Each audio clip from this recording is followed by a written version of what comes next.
સાહેબ, આપ જિલ્લાના વહીવટી વડા છો ને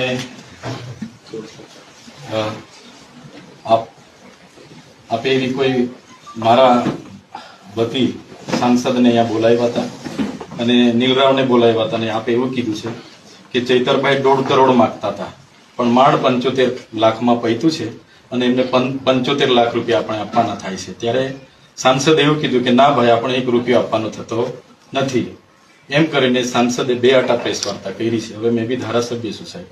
સાંસદ તમારું નામ લઈને એવું કહે છે કે મને કલેક્ટરે ત્યાં બોલાવીને કીધા હતા, તમે કલેક્ટરને પૂછી લો. એટલે અમે પૂછવા સાહેબ, મેં ક્યારે તમારી પાસે 75 લાખ રૂપિયાની માંગણી કરી? આ વાત જ ખોટી વાત છે ને? હા, બસ.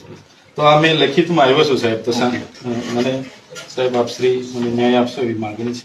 માન્ય ભરૂચના સાંસદશ્રી દ્વારા ચૈતર વસાવાએ 75 લાખ રૂપિયાની માંગણી કરી તોડ કરી એવો આક્ષેપ કર્યો હતો અને આ રજૂઆત કલેક્ટરશ્રીએ અમને કરી છે એવી વાત હતી. ત્યારે જિલ્લાના વડા અમારા કલેક્ટર સાહેબને અમે મળવા માટે આવ્યા અને કલેક્ટર સાહેબે આપ સૌના હાજરીમાં ખુલાસો કર્યો કે આ તદ્દન વાત ખોટી છે. એટલે મનસુખભાઈને મારે વિનંતી છે, જે મુદ્દો એ વડાપ્રધાનશ્રીના ડેડિયાપાડા કાર્યક્રમના ખર્ચાનો છે, તો એની જ માહિતી રાખો ને. તમે આવા પાયા વિહોણા એક સાંસદ તરીકે મારા પર આક્ષેપ કરો, મારી રાજકીય કારકિર્દી, મારી શાખને તમે નુકસાન કરવાનું કામ કરો, એ વ્યાજબી નથી.